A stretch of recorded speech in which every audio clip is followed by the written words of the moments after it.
Hello, everybody, and welcome to a special Apex After Hours live from ALGS Championships, an unofficial ALGS post-game show here in Birmingham. We are live from the hotel. Excited to be joined alongside these two gentlemen. For those that don't know you guys, give us quick introductions, man. Tell us about your background. Strafing, start with you.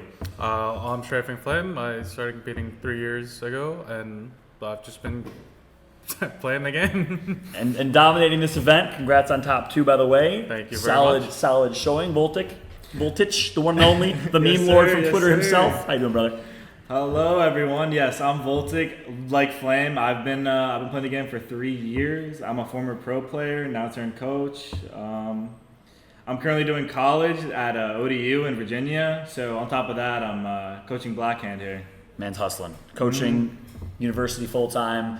And we literally, live from the venue, I'm not even kidding, Eric walked in with 45 seconds left on the timer. So Snip3down is, and I just saw him getting changed. I think I saw him shirtless a second ago. So he's getting some food, he's recharging, he's refreshed, and he's going to jump on the show within probably 5 minutes or so, likely with a bowl of mac and cheese. I think he went to the restaurant to place an order. So Snip3down's going to be joining us as well. It's awesome to be here alongside my co-host Snip3down, eventually, momentarily, talking Apex Legends. And look, for this episode, we wanted to show some love.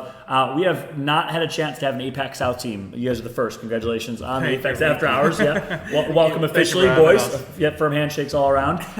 Goal of the show, I think you guys are well aware. We're trying to bring as many storylines, as much promotion and publicity to our global Apex Legends community as possible to really help the scene grow, to help our players grow, to help their brands grow. And it's time we put some respect in APAC South's name. First things first, I got to ask you guys, man. APAC South, APAC in general, showing up, IBG, Dreamfire, yourselves, all qualing through. Yeah. Talk about, and obviously Dark Zero, Moist. I forgot about Moist as well. Yeah. God, you guys are all showing up. Let's start with that, man, at the highest level. Straight, we start with you, man. Talk about the APAC South region. Do you guys feel like you're underrated and under-respected?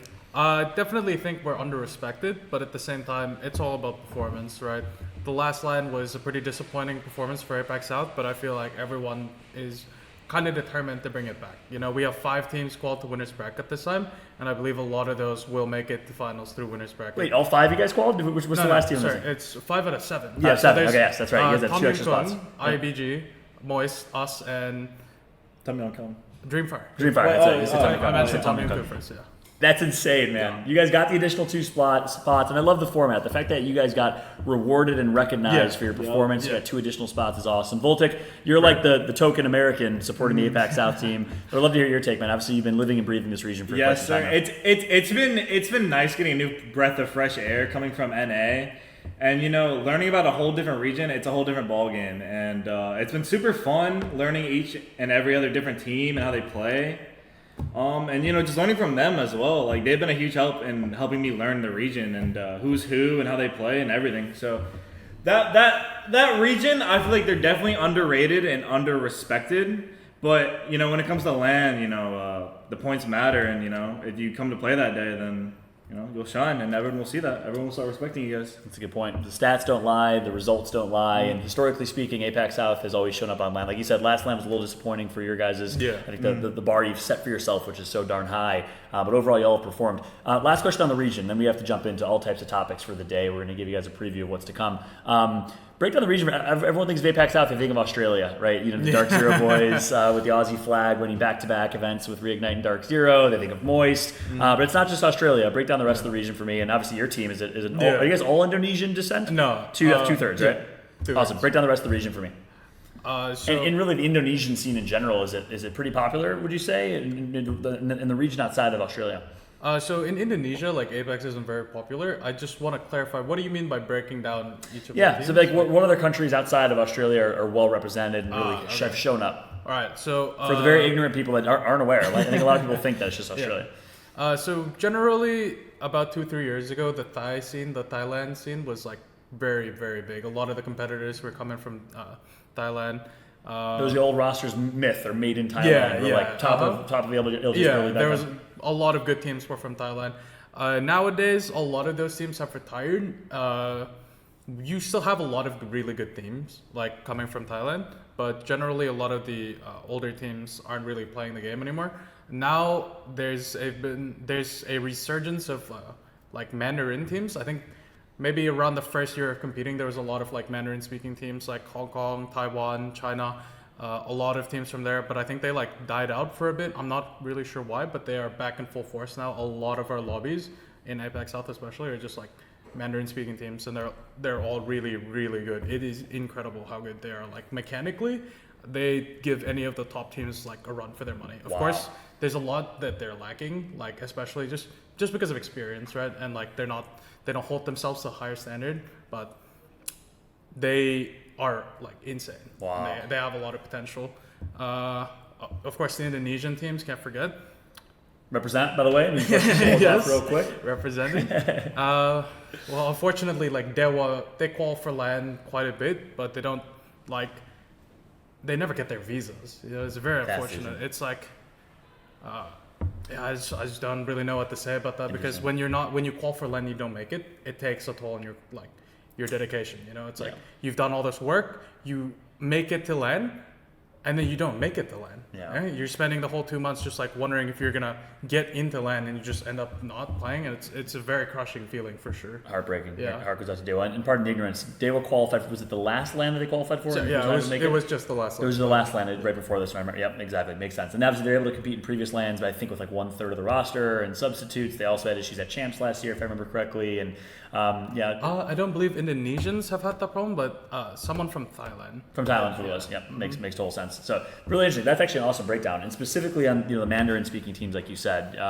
Apex in China, I've heard, is actually massive, right? Massive. So interesting. Shed some light on that. I don't really know how to say. They're all just mechanically gifted. They're all ranked grinders, or do they play competitively as well? No, most of them have only started competitively, like playing competitively recently, but they all play ranked like all the time, and those servers are like, they're infested with cheaters. So you have these like legitimate players who just grind every single day. They play 8 hours a day, and they have to compete with cheaters. So they aim like crazy. Oh, like, interesting. So it's almost like a buff that they get, a resistance on a baseball bat to swing harder. Exactly. So when you have to compete with people who don't miss, you have to almost not miss yourself, you know? So it's like, these players are very scary to find. There's been a bunch of cheating accusations coming at these like Challenger Circuit Mandarin speaking teams, and it's I don't really know. I don't really keep up with the scene too much. I don't think they cheat. I think they're just like very, very mechanically gifted. As you know, the current world record for the ALGS kill record in one game is held by X and Y for 32 kills, I believe. Then they did that in LCQ, and that's just because they're very, very, very mechanically gifted. Over half the lobby. That's insane in an ALGS LCQ. It's an absolutely insane and that's game. That's a Chinese team as well? Yeah. Or Mandarin speaking, unless you're not sure which one. Yeah, I'm not sure if they're Taiwan or exactly. Hong Kong, yeah. Yep. But Mandarin speaking team, absolutely insane. Wow, that's crazy. It's mechanically very scary. So it's a safe statement to say, moving forward, if they keep that fire, we're going to see a lot more Mandarin-speaking countries, Chinese teams in the LGS. I think Year 4 Pro League is going to see probably almost half the teams being Mandarin speaking. I feel, because there's just a lot of them. Like APAC South, I feel like the biggest sort of audience for Apex is those Mandarin speaking teams. It is massive over there. Insane. And Roy, people don't realize Roy is one of the most popular streamers in the world, right? Yeah, and he's absolutely. competing at a high level. 3MZ, I believe it's still the case, the current kill leader of the competition here at Champs, coming from the Dreamfire squad. Yeah, actually insane. Voltic, anything else on the APAC South region from what you've learned and coached? The one thing I've learned too, on top of popularity, especially from him, I've learned that MDY White is also very massive as well. Wow. Yeah. Interesting. That's what it was. It was really cool last London event, seeing how many fans showed up to support the Chinese team. Yes. The MDY White fans were by far the largest fan contingent in the group. And that says a lot with TSN fans being there. So it's really, really cool to see the trajectory and growth. It sounds like stock's way up for APAC South. Yeah. You guys will continue getting better. And the one thing I love about the Dreamfire and the MDY White fans is they support all the APAC South teams. Wow. They show love to all of them. Like last LAN, it was us, Moist. We were the only two APAC South teams, The whole crowd just cheering us on, and Insane. it's amazing. Just showing love to the whole region. Yeah, that's really, really cool. Well, very interesting. It's good doing a little bit of a deep dive there into the APAC South region. I think it's well deserved. Something we have not highlighted in our show as often as I'd like. We brought Europeans on, NASCAR and hockey. So obviously, a lot of Americans throughout. Most of that's because of time zone and how far away y'all are. But we'll have to bring you guys on again. This has been really cool. Let's jump in to the breakdown of today's competition. Like I mentioned, Eric, aka Snip3down, is ordering food right now. He'll be here in a sec. I'm really, really interested to get his take. But we got to show the overall standings. Fresh off the press, everybody. Group stage is now complete. Let's take a look at our top 20 teams, starting with the top 10 that will qualify. DZ, speaking of APAC South, I still consider them an APAC South team. The two Aussies. We definitely do as well. I love it. They just inched you out. You guys got second place though overall, alongside XSET, Optic. I mean, I'd love to get your take. How does it feel to be in this top two right now in a championship tournament with such heavy hitters? I mean, obviously it feels pretty unreal. We came out like as the underdogs. You know, we knew we were going to do well, but we never really expected to do this well. But at the same time, it's also a bit of a mid-ish feeling because we know this is only the beginning. The group stages, outside of getting into the top 20, doesn't really matter. You could drop 300 points. You could have played perfectly. It doesn't matter. You gain no advantage coming first and coming 20th. Like, you still have to perform the winner's bracket. You still have to make it into finals, and you have to get them starting points. Job's not finished. I love that mentality. Voltic, how are you getting the team prepared? And what's the mentality Well, we learned a lot from last LAN. And you guys did a similar story last LAN, right? You guys did well in groups last LAN? Yeah, we made finals. You made finals, okay. Yeah. Groups didn't do as well. No. Okay, No, it was IBG, I think. Yep. We came from losers and just Blackhand, sorry. Yeah, makes sense. Yep. Cool. Yeah, we came up from losers and made it all the way up in the finals, you know, like from nothing to something. But from last LAN, we learned a lot. And I think the biggest thing that I'm most happy about is, you know, we put in the work and the results showed that. And we did our homework, and it's nice to see that all of our homework, you know, it worked out, you know. We got the results that we wanted. And obviously, you know, this is just groups, you know, job's not finished, but I think going into finals, we'll take it home.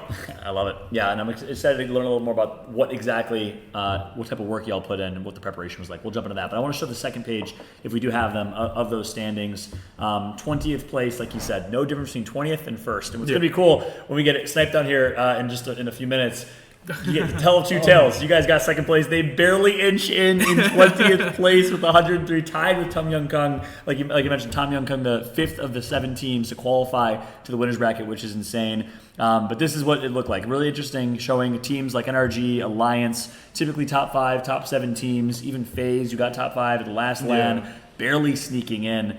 But do you think that's any cause for concern? Voltic, I want to get your take on that first. Do you think that's cause for concern for them if they didn't show up in group stages? Nah, I think they'll learn like what they need to work on and see, you know, what they messed up on and improve. And when it comes down to winners, I think they'll swing it around. They'll show up. Yeah, it's interesting because it was the similar story in London, right? Like they kind of inched their way in round by round. They did just enough to qualify, and then they turned up in the championship final lobby and got top 5, which is all that matters because that's when the prize pool's awarded, right? Yeah. You know, obviously, I would say I predicted it, but thinking through it, like Snip3down's been doing this for 18 years now. He's been competing 17 years. He knows what it's like to show up on a championship Sunday, so I had full confidence that would happen. Yeah. But we'll see if they can have the same success here. That's for sure. Anything else you saw on that page? Obviously, you know Tom Young Kung pretty well. Were you surprised to see them in the top 20 with all these teams? No, not at all. I'm actually surprised they didn't do as well as I thought they should. You thought they'd get even top 10 or top 5? Yeah, because break down the roster for me, like talking about what makes them so great. Yeah, exactly. I was just gonna get into that. They have Wei and Panai, which I would say is easily the 3rd best and 4th best roller players in our region. Wow. Outside of Wadzi and Fussy, which are in Moist, and Kilopause has just always really done well at LAN. And going into that with those 2 teammates, I really thought they'd really give a really good showing. That's interesting. Yeah. Any language barriers in that team with Kilopause coming in? Yeah, I believe there is. Kilopause does speak pretty good English, but obviously it's as someone who's competing with me and Easy Flash, we can both speak Indonesian, but unfortunately Player K can't, so we do speak in English. And there is a bit of a language barrier with Easy Flash and us, and it is. Do you ever translate mid game? Oh yeah, all the time. Not all the time, but but like it happens. Especially in key important moments too. Like I remember one thing that I brought up to you too is like in certain moments it's better to like if you need to work with Flash, it's better to just talk in Indo and get the point across than in English where you might not understand it. Yeah, that's really interesting. That's the overall standings. That's who makes it the top 20. Every team obviously you didn't see on that list not sneaking through. Who's the biggest surprise of the teams that did not qualify from your perspective? I don't know if our producers, if we have the 21st through 40th graphic. If not, it's okay. I don't want to throw you on the spot. Sounds like we don't. But who on that list is the surprise that did not make it through? I'm not quite sure. Okay. Yeah, J-Ling's 100 Thieves barely inching out. KCP, Fnatic, Northeption, really a lot of APAC North teams. I'd say I'm most surprised with KCP and Go Next as well. I think KCP, Go Next, Onic, and maybe Pulverex as well. Fnatic as well, honestly. I feel like a lot of these teams really should be qualing. Aurora, Complexity. Like, all of these teams are teams that have done really well. Especially FC, they made it into finals, but they've really struggled this time. Go Next have been, they've been playing incredible since last LAN, and they've been playing incredible in scrims. I thought they would really qual easily, but I think the contest for Antenna probably has to do a lot to do with why they're doing really bad. I'm not quite sure what's happening with Fnatic. Onic is I don't know what to say about Onic really. I believe in one of the groups they got ratted on 2 times. Jeez. Yeah, so that is like, your mental's the vibe's over. Once you get ratted on once, it's like it feels terrible. You get ratted on twice, I feel like your group's kind of over. It's very hard to bounce back from that, especially knowing Onic like better personally. They don't really have anyone who's like keeping the vibes up, so it's like if they get ratted on once, I think it's like kind of over. They get ratted on twice, it's like that's it even more over. That whole series is kind of a wash. Especially, it's just like knowing in the back of your head, you're going to get into a really good spot in zone. You're going to get like a 10-point, even 20-point game, right? But then you get ratted on, and it becomes a donut, and it's like, it's very hard to work with that. Yep. Very hard to.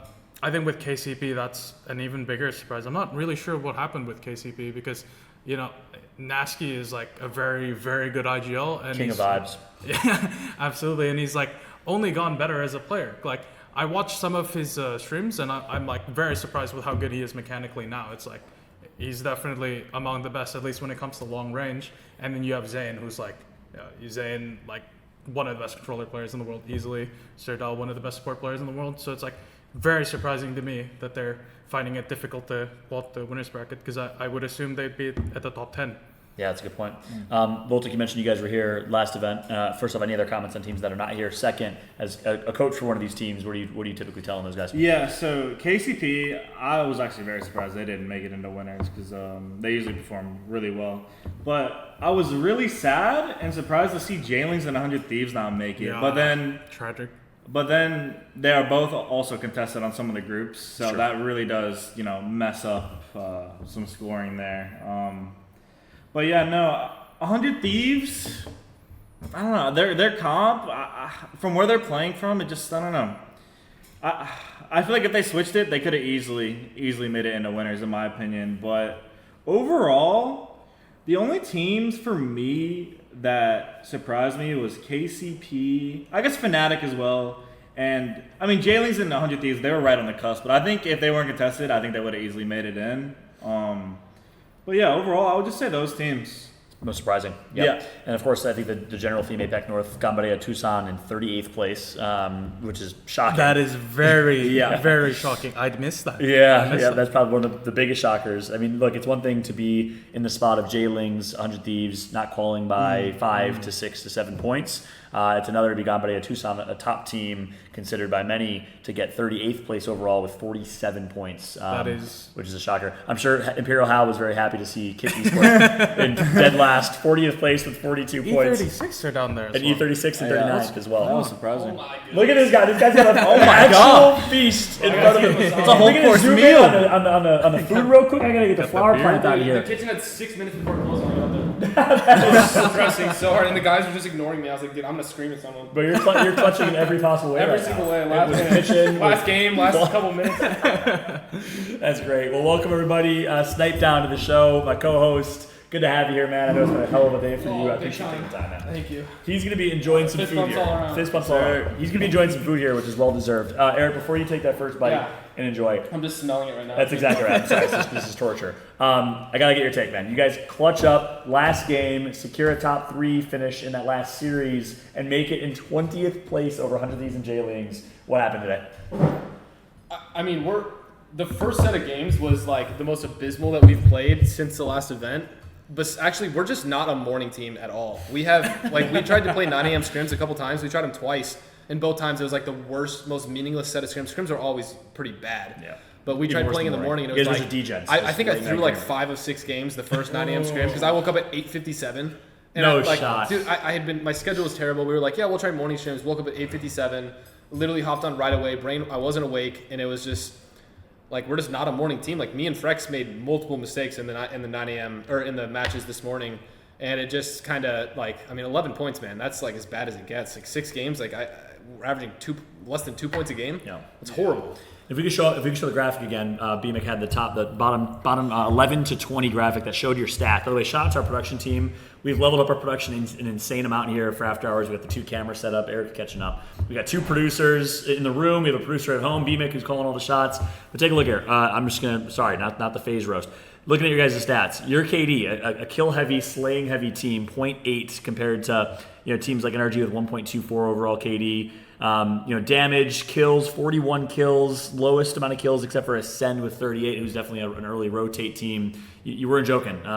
Your kills, your ability to slay was a little abysmal this event so far. Yeah, I mean, we talked about that in the first set of games where we dropped 41 points. We dropped 41 points with 13 kills. We placed top 5 every single game besides one. So, we know how to play. We know how to get to zone. We know how to play zone, but it feels like we don't want to spread out. Like, we're scared to spread out too much when other teams are fighting, and we could be getting multiple teams are fighting around us. Someone or multiple people could be going out to try and pick off the teams on edge, and we let teams fight and then reset, and then we're holding them out, and it's like they could evac. There's so many different ways to get past people now, where in the past you could just hold teams out from entering. And the better play Bangalore, there's smokes, there's ults, there's so many different ways. So you need to clear out your edges. Yeah, and we're not taking advantage of that. And we did. That final game was the best game.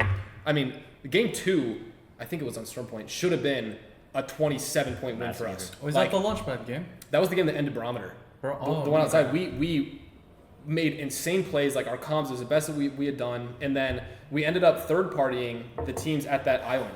At that island, there were 2 teams fighting there. Oh, and we took the island. That. And then we got everyone. I had one of us got knocked. I rezzed him. And then Phony didn't think, because we came from the bridge that's right next to the island. So we didn't think that there was any bridge.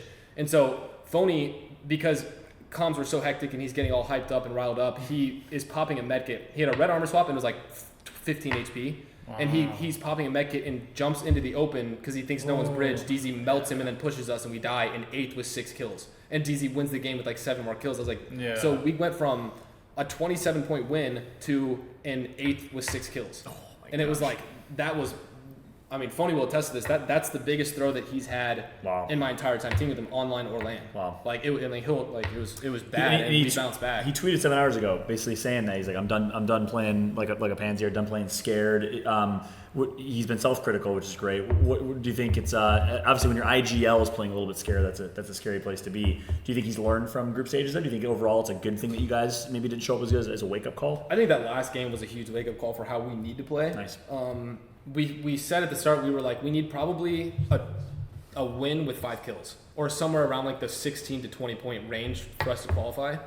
And we were like, I said before the game, I was like, we need to look around the map for picks. Teams are going to be inting each other, trying to be desperate for KP because they all want to qualify. I was like, it was almost back-to-back exact same zones. And so we learned from the previous one how we can play. And we took the tracks, the train carts, down low between Overlook and Epi, and there were teams just fighting all around us. Usually when you're in those carts, you get 0 kills, but you get near endgame. We were going like this, back and forth to the bridge, back up to Overlook, getting multiple picks. We probably had 6 kills before we moved up, and then we ended up queuing up. I bangled at height, and then ended up being us, Oxygen, Alliance in the top 3. And we all qualified from that last game. It was insane because if you told me that us, Oxygen, and Alliance were Maybe not gonna qualify. Probably not going to qualify going into that last game. It's like you'd what a story beginning. Yeah. That's crazy. I saw you had a couple comments there in terms of like clearing teams. Any thoughts? Oh yeah, no, absolutely. That's something we've been like struggling with as well. We realized like at some point that you can't play aggressive. You can't play without taking any risks. And I think that's something Phony's really good at, is minimizing the risk. It's just the problem is when you play like these wishy-washy scrims, when there's 4 squads at zone 4, there's always a play to play perfectly where you take 0 risk and your play is perfect, Mm-hmm. But when you're coming into ALGS games and there's like 12 squads in zone 4, 8 squads in zone 5, as much as you hate like not taking risks, you can't play the game without taking risks. And you have to be able to manage those risks and know what fights to take, know what space you can hold. And sometimes you just have to take a bad fight to clear your edge. You just have to do it, because otherwise what's going to happen is you'll end up stuck in a good position that becomes a bad position because there's 2 teams behind you, there's 2 teams to your side, there's a team like just in front of you ready to push you. It's like you can't play the game when you don't have space, and you need to hold space. Sometimes you just need to take risks. Your fights are gonna have to be bad, especially if your back's to zone. If your back's to zone, you need to like spread out and make sure that no one can run in on you like that. You know what you're talking about. That's a good point. And to give him some time to eat, we mentioned the dichotomy here. 20th place, 2nd place, top of the leaderboards, just sneaking in. What worked? You sharing kind of what did not work well for them. What do you think worked so well for y'all? Today and yesterday. I think we've just been. I'm not really sure. I think we've just been rotating the zone really well, but at the same time, we've realized today specifically that we're not holding enough space in zone. Like on our first and second sets, we should have performed exactly how we did on this last set, like 73 points. We maybe should have even done more, because we got the end game, like into end zone pretty much. Well, I wouldn't say we got into the end zone, but we got to where the zone ended pretty much the same amount of times. The problem is we didn't play those games as well as we should have, and we ended up like getting 6, 7, 8 points on a game that should have been like 20 plus points, just because we're not like really holding enough space, like really like aggressing on teams when we need to be, because it's like it is always a risk, right? When you like triple send into a team, you always take a risk getting wrapped in the back, and that risk you can like minimize to a non-existent degree in scrims. Not something you can do in ALGS games. You just have to take that risk. Interesting. Well, I like the fact that you're being critical, despite you guys look pretty darn good today, but still finding things you could do better, which is the right mentality. We got some good tweets from people, but let's save the tweet to the end of the show. This tweet in particular is from Hodge. A lot of love for Hodge from the UK, one of my favorite people in the Apex community with regards to predictions for the entire tournament. We'll get to that at the end of the show. I'm actually really curious to start that discussion. But let's breeze through some of these graphics in our run of show that we have for y'all. These are basically updates from today's games. For those that missed the action at home, let's kick things off with our last series that we just saw to wrap up. I'd love to get some thoughts from Snip3down. He already shared the miraculous finish from Alliance, Oxygen, and FaZe. Oxygen in particular goes back-to-back wins in Game 5 and 6 to clutch up. They came into this tournament as a favorite and were looking a little bit shaky there. I talked about their performance there in Game 5 and 6 and that team as a whole. I mean, I consider us pretty similar to Oxygen. In terms of play style? Like, just in terms of like where we're at, like where our teams are at. They got what, third last event. We should have been pretty close to them in points. We were pretty close to them in points. We're always pretty similar. They're a much more aggro team in general. Like they're gonna go take fights and do more like that. But in terms of like, if you were to place teams on a tier list, I think them and us would be really close to each other on that list.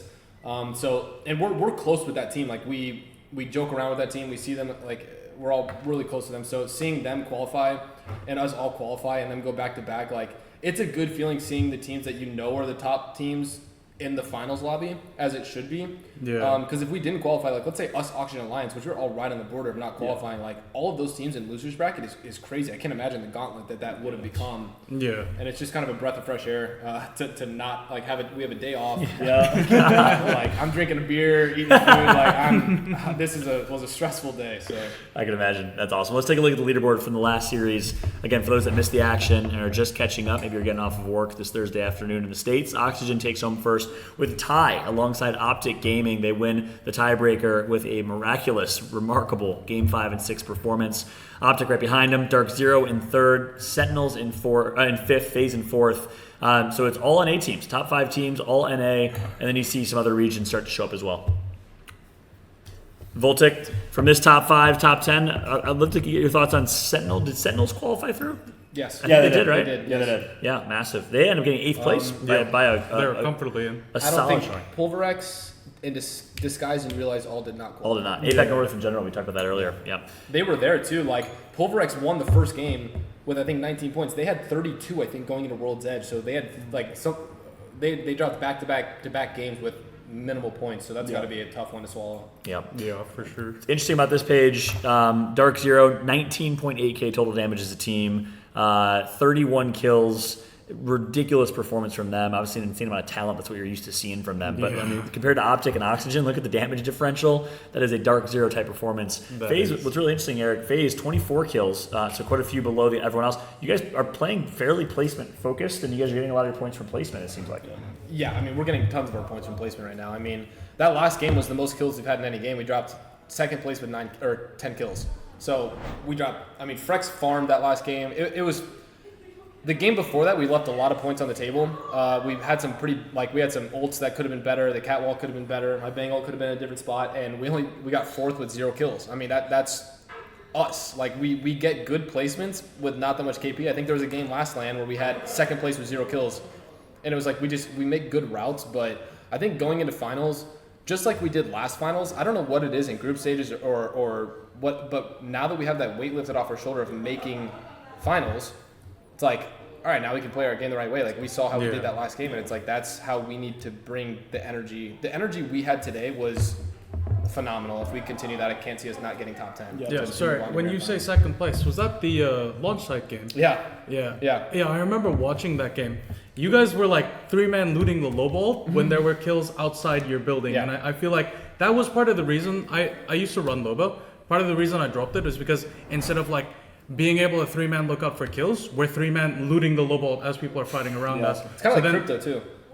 It, In a sense, well, it depends how they play it. Continue. I didn't mean to cut you off. So, well, with Loba, it's like instead of 3-man looking out and getting kills, looking for opportunities to wrap, you're 3-man looting the Loba ult. So you just lose out on so many kill opportunities, so many third-party opportunities, and it's like, you end up with fucking second place games with 0 kills. Like, that happened to us a lot. Especially with 3 controller players, you're just sitting there struggling. For real.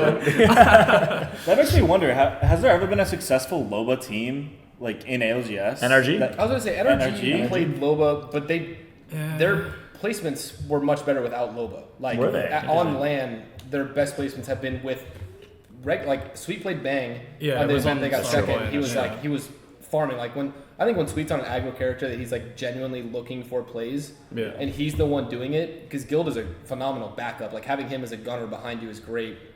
And then Nathan's also a great player. Like, it just suits your play. So I think teams that have the individual talent playing Loba is like doing their own team a disservice. That's good. Yeah, that's a good point. I was actually going to say Liquid, but now like I said, obviously, but I'm pretty sure Liquid, the event that they ran Loba on Stormpoint, they drop Cascade Falls, they Loba ult fast, get loot, early rotate, Loba ult, and basically rely on Loba ult to get loot for late game.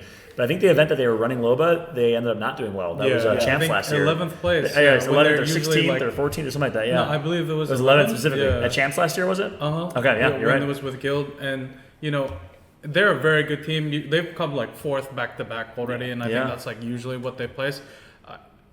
11th is like It's shocking for them, and they have obviously not been on Loba since then, and they've been getting top 4 finishes now. So that's a good point. I think you're right. It's hard to, and I think Energy would be the obvious one to say, but it's hard to find a team that's been playing well with Loba, performs consistently.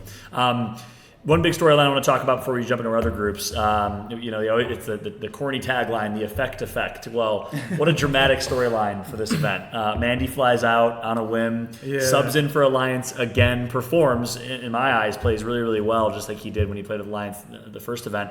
And then Effect arrives. Just solves the visa issue, arrives and is able to make an entrance into the scene. We actually have a pretty insane graphic. I'm not sure if it's ready, our head-to-head graphic between Effect and Mandy, just showcasing their impact for their team. Let's take a look. And no, Mandy was not playing Pathfinder, but we just had to include Pathfinder as Mandy's character here. I wish he did. Yeah, you and I I both. love watching him on Path. Too funny, man. Is there any chance I could turn this a little bit? Yeah, absolutely. Let's make sure you can see as well. Yep. Yeah, so take a look here. It's interesting. Obviously, more games for Effect. So, kills is going to be way different. But KD is the one thing to look at. Mandy's showing up. Effect is known to be the best controller player in the world. I think many people think that. I think it's some people say you can't argue it. And Mandy's still performing with a 1.4 kill death ratio, an insane amount of damage for just his 6 games. Talk to me about Mandy Voltic. Obviously, been watching him, playing against him for a while, and the effect that he has on this team. Yeah, I love Mandy. He's hilarious. Actually, when we were warming up in the backstage of the arena, they were literally right behind us. And the funny thing about our POI Stormcatcher, we take Lightning Rod's car. Hackies hates it. They were literally like 3-man landing on him, trying to grieve him, trying to do whatever they can, and just like hearing Mandy and just, like hearing his reactions because we did this during LAN as well. Like we stole the car almost every game from them. So going back and watching the VODs, it's just hilarious. I love Mandy. He's such a good character. That's too funny. Anything you'd add to that? Yeah, no, we're just like car thieves. Yeah. Car thieves. You're out here like you're playing GTA, just pulling up and taking the car. That is hilarious. Yeah, but it's a really interesting graphic and breakdown. Shout out to Mandy. Obviously showing their input as well. Effect on controller, Mandy on keyboard and mouse. A lot of people say keyboard and mouse kind of gets buffed a little bit on LAN. Do you disagree with that? Hard disagree. I feel like keyboard and mouse specifically struggles very much on LAN. Like pressure-wise, you get affected 10 times more on mouse and keyboard than you do on controller because like it's all about like fine muscle control, right? And when you're under pressure, I know last LAN in finals I couldn't feel my hands. Like I was shaking. I was interesting. So literally, like anatomically, I couldn't feel my hands. That's insane. It's bad. So I think this LAN I've come with the mindset to reduce the importance of the tournament. So it's kind of why I kind of feel mid-ish because like I don't let the highs get to me. I don't let the lows get to me. I'm kind of refusing to care almost. So that I can feel my hands in finals. I love that mentality, man. Michael Gervais is a sports psychologist. He works with the Seahawks and Olympic athletes. And he always talks about that. You don't want people think you want to be at a 10 out of 10 in hype and energy. You want to be at like a 6, 7. You want to be like chill, calm, and control. Yeah, that's interesting. Good to get your take on that. That's the breakdown of Effect versus Mandy. Obviously, much love to Mandy. We know he's watch partying at home. He actually flew back home to continue his watch parties and put on a show for everybody. Amazing to see him come in. Obviously, he made his announcement that he's going to be returning to competitive Apex. He'll be competing in year 4. And then took it back. Did he actually miss that? Okay, so you took it back. Yeah. We'll see. Maybe you got the itch again this event. TBD. We'll find out. Let's take a look at our next group stage and the breakdown from our match earlier in the day. Obviously, our last matchup, we talked about Oxygen clutching up with back-to-back wins. We'll get our leaderboards from our second group series, highlight that, and kind of just roll through this last group before we move on to really predictions for the greater tournament. And we'll highlight the lower bracket final and what's to come tomorrow, and then we'll talk about predictions for the end of the event, and we'll wrap up the show for the day. Hope you guys are enjoying the action at home. But as we get that series pulled up here, obviously teams like NRG, LG, these guys did not play in it. Thoughts on their performance? Let's start with NRG. I don't think it was the monstrous performance that we're sometimes used to seeing from them. How do you think they're playing so far? Clearly, I mean, for energy standards, they're not playing up to par. I mean, they dropped like 28 points or something like that in the final set, which barely made them qualify. So I'm sure they were stressed a little bit. I think they had a good final game because they were struggling. They had like 12 points after game 4. But I mean, like no one's ever gonna count Sweet out. No. Like, I mean, there's certain teams that you just know are gonna clutch up. But I mean, I don't know. Like you got all these top teams. I'm just happy to see who's in the finals right now because I do think that the best teams made it with like maybe 1 or 2 exceptions. But at the end of the day, it's like it's on you. You have 3 sets of 6 games, and now we're also changing the format so you have 8 games to go from the losers bracket up. So like we should end this tournament with the best teams in Apex Legends to close out the year, which is that's what you want. It's awesome. For sure. Yeah, that is awesome. And that's one thing that's amazing about Apex compared to other battle royales. Hands down, the most consistent VR of any VR out there. The best from an esports integrity perspective as well. That's a great discussion to be had. Let's take a look at our leaderboard from our next series to keep you all up to speed. Again, if you missed the action from our group A versus C leaderboard. Guess who's on top? The boys. Dominant game. 73 points. That might be a record for the day or up there. No, it's second highest. DF Second was highest. on the DF was highest. yes. APAC South showing up big time. First place, Riddle Order right behind. Moist right behind. Another APAC South team. Y'all turned up, man. Talk about the series.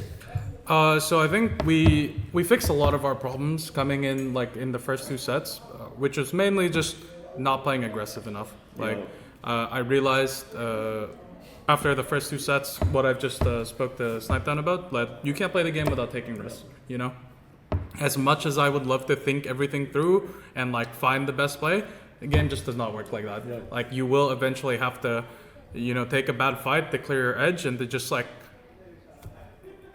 So you have to play so you can play the game, because otherwise you just end up stuck.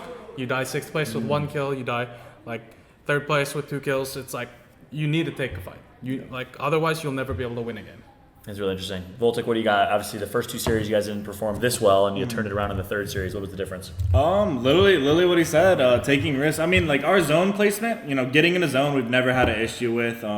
Anything rotate related, like we're usually really sturdy on it. It just goes down to, you know, taking risks, and here and there we might have some team fighting, you know, issues, but I feel like every team has that though. You know, here and there they're gonna.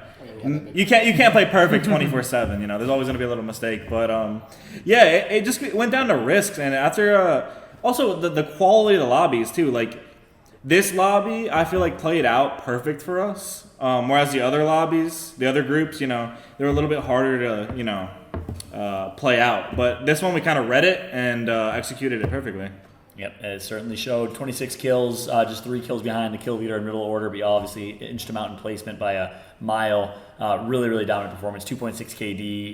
You guys turned up big time. It's been fun to watch your team show up. So congratulations on a big win and a big showing in this group, which qualified y'all through. Yeah, absolutely. Dreamfire in 10th there. LG Chivas, obviously a fan favorite as well. Jailings, despite a top 5 finish here, could not inch in to the winners bracket. Same thing with 100 Thieves. Unfortunately, I was rooting for Jailings and 100 Thieves. Yes, 21st is tough. God. That was us last time because we got sent to the losers bracket. Oh, you guys ran through the losers bracket last night. You're right. Yeah. I forgot about that. Well, actually, no. Sorry, we made winners finals. Yeah. But we tied for 10th. Yeah. You were same points. So your winners bracket round 1 fell to losers round 2.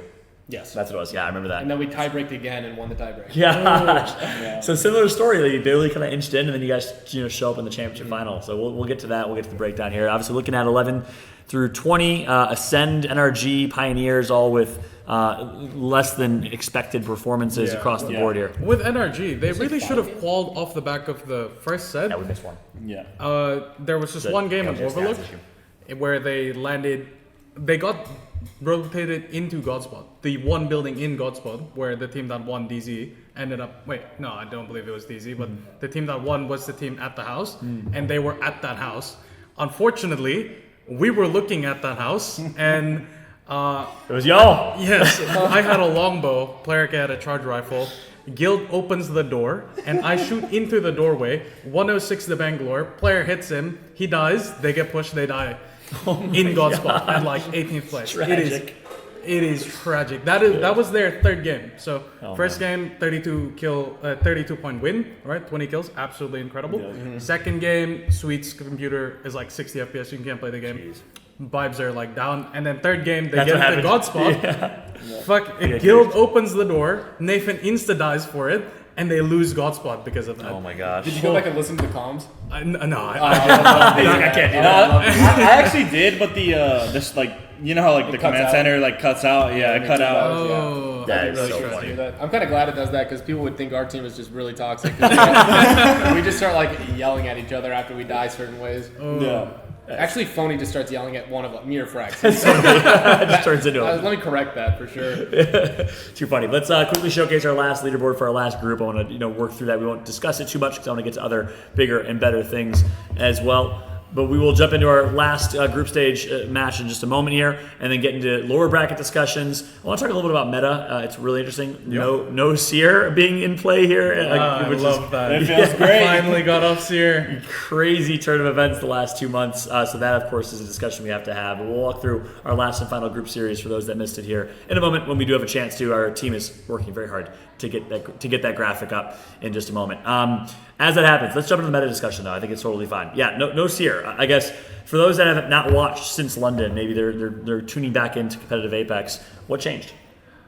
Well, obviously no Seer now. Yeah. I've been stuck on Seer for the last year, ever since he came into meta. You're happy to not be playing Seer anymore, personally? Yes, very happy. I mean, Seer is, I want to say, the most boring character. You have perfect information all the time, and I think it just opens up the skill gap so much when Seer's like not in the meta almost, because like I mean, I don't know. We've been playing so much better now that Seer's out of the meta, but. I think something else that's changed is just. No, I don't really. Please, know that's all I got. That's all I got. Anything else? I mean, ring consoles changed. Like the amount of ring consoles. Like, I mean, we were the first team to run Seer this event. We ran it, and every zone that we wanted to do something to, we had no beacon, or like we had no recon beacon. So like we were banking on these recon beacons, and we don't get to use them 3 games in a row from Climatizer. And I was just like, after that, it was like, what are we getting out of this character? We weren't getting anything out of it. The final game. We would have won the final game if we had Horizon. We got stuck down low in Lava Fissure, and we had to climb rocks to get up. I was the only one that made it up. I was the only one that I was watching you guys. We were dead watching you guys. I was the only one that made the climb, and I'm just like, if we had Horizon there, like, we win that game. Like, there's no one that would have, like, we would have absolutely won it. I got second place and knocked one. Like, it would have been free, but. That's interesting. And then our first series today, if we had Seer, it would have been perfect for us. Like, we ended up not using Horizon once, and we had 11 points, and it was like, recon beacons would have gone huge for us because we got stuck on far zones every single time. It was hard for us to find our way in. So it's like, I mean, do you think Bloodhound's better than Seer? I personally actually do. I think, I'm indifferent right now. I can't tell. I mean, I haven't played Seer recently, right? But I feel like just the individual performance you get from putting your player on Seer is like, on Bloodhound compared to Seer is just so good, because I mean, the scan first of all lets your entire team know exactly where the enemy team's at. Of course, it's not a Seer ult, so you don't have perfect information anymore, but I feel like that initial scan is still more than what other teams have.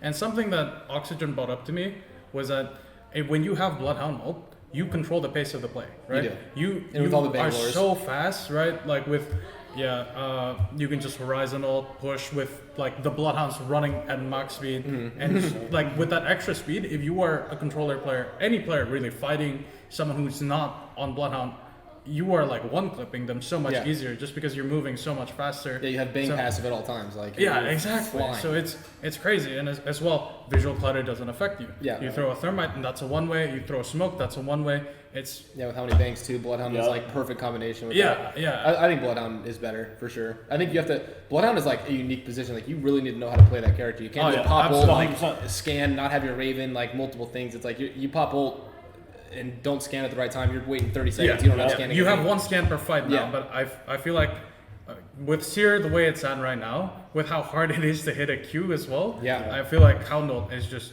so important. I do agree. I feel like anyone you put on Hound on your team is just gonna frag the fuck up. Like Phony on Hound would have just started clipping everyone left and right. Phony's so paranoid for us to play Hound. He's like, we didn't practice it. I'm like, bro, I literally named the Bloodhound for like you press left bumper and you scan. we played scrims online one time with the Bloodhound, and we didn't like think to go and scan mid control room at Lava Siphon. And after that, he was like, we're not playing it. I'm like, dude, like that is one circumstance. Come on, like we can do this. But I mean, we're playing the comp that we're used to, so we're fine in that sense. It's funny. Do you not remember the TSM melee clip? That's all you need to understand. It's just the juju. Give me the axe. That's all he needs. It's interesting. What else in terms of legends? Obviously, Cat. I think what most played comp has been Cat Bang, and Horizon.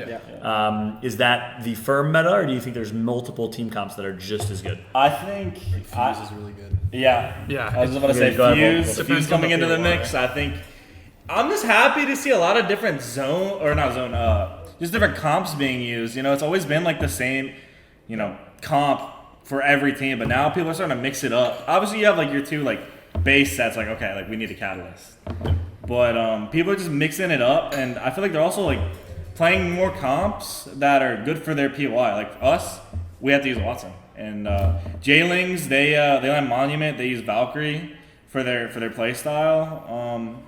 I like that people aren't just like, okay, this is meta, we want to do this. There's a lot of they're wanting to stand out and do their own thing, and I don't know. I really like that. Yeah. I mean, there's significantly more variation now. Yeah. And I think that's been like that for the last few lands, but it's no longer like cut and dry like Gibby, Valkyrie, Caustic. That was like, everyone was on Gibby, Valkyrie, Caustic, so that was pretty boring.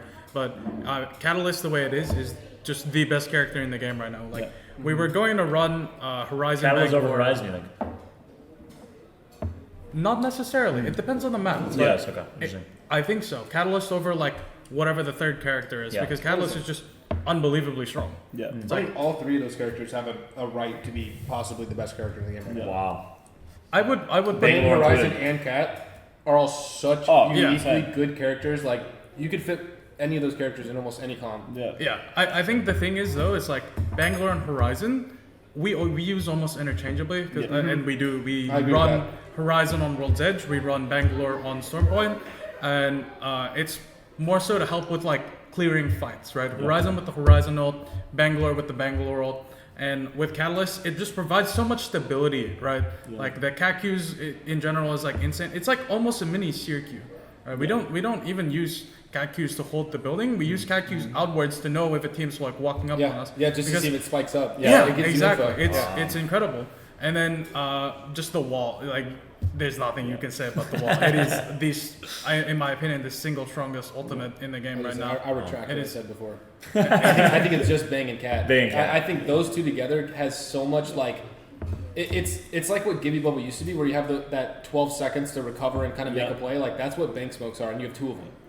Like, And there's you can cut teams off. You have Bangalore ult to zone teams. It's so you can use it in so many different ways. Yeah, there's so many variations of comps that you can build around those. Like Catalyst for us with Watson, it works out amazing because when there's an end game, everyone's catwalling everywhere.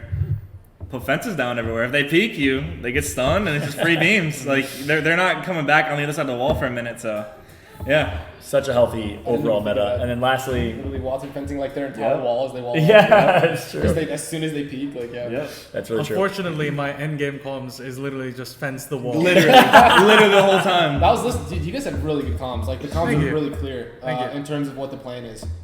Like people don't have to ask like what are we doing, this and that and this that. It's like, all right, we're gonna wall here, we're gonna play left, we're gonna do this. When I was listening to you guys' end game, you guys ended up I think getting third, but it was the game outside of Sky East. Yeah, no, we got it second. Looked like you guys were in a position to win that game for sure, but the comms and the plan was really good. Yeah. Thank you. Well, what we didn't understand is we were playing the pinch moist on the rock, but 100 Thieves kept on mirroring us. Yeah. I don't know. I thought it was a winning play. Yeah, no, the other team made a play that didn't make much sense to me. But I mean, obviously we don't understand their reasoning for it, so it's like we can't be like, oh, maybe we did the wrong play, but we'd have to go back and see like their reasoning for why they did that. So the wall itself, the wall was so good because I was thinking that you were just gonna wall straight forward and just cut off so you hold your side. But Yeah, you walled and then off they have to them fight. so that it looked like they were gonna have to push into each other. I was like, I wouldn't have thought to wall like past your rock. Yeah, that was exactly my thought process. But I guess with the wall that we made, 100 Thieves felt really pressured to push towards us. And then I guess they pushed towards us and then figured out, oh, we're not here on this side anymore. So they just kept on wrapping instead of turning and just killing Moist. Right? Because if they just turned and killed Moist, they guaranteed second place and KP. Yeah. But because they keep on wrapping, they ended up getting third place second. Yeah, we got second place. It didn't make much sense to me. I thought the wall was perfect for them to just initiate on the other team because if they go your way, it's like they have no idea what they're going into. Anything on that wall, they at least see what's in front of them, and they took like the question mark on the other side. So they ended up like catwalling across our wall, and I think when they figured out that there's like no one on this side, they just decided to keep on wrapping. When instead, what they should have done when they figured out there's no one on our side, they should have went back and just like shot at Moist, because then that put Moist at a pinch and them at a good spot. They just like 3v3, you know? Yeah. That's what I thought. Shifting gears, last part of just to move on discussion to close out. Last part of the meta discussion, I want to quickly touch on the ring changes. We'd love to guys get your thoughts now. Obviously, crafting in zone now versus before. Voltic, you as coach, I'll let you. I love it. I've always been a big fan of, especially like ring consoles. It's such a big and important part of the game. I feel like every team deserves an equal chance of getting one. I like that, and that's not coming from me being like a landslide team. I feel like every team deserves that equal chance of getting a beacon. Regarding the ring stuff, I mean, it doesn't affect us, so I don't really have a big issue with it. But I like that they're trying to spice it up and change stuff. I mean, I don't understand why they'd want to nerf Edge, but I mean. Doesn't affect us. We don't play it, so. So the changes with armors, 20% reduction in spawn rate for purple and blues.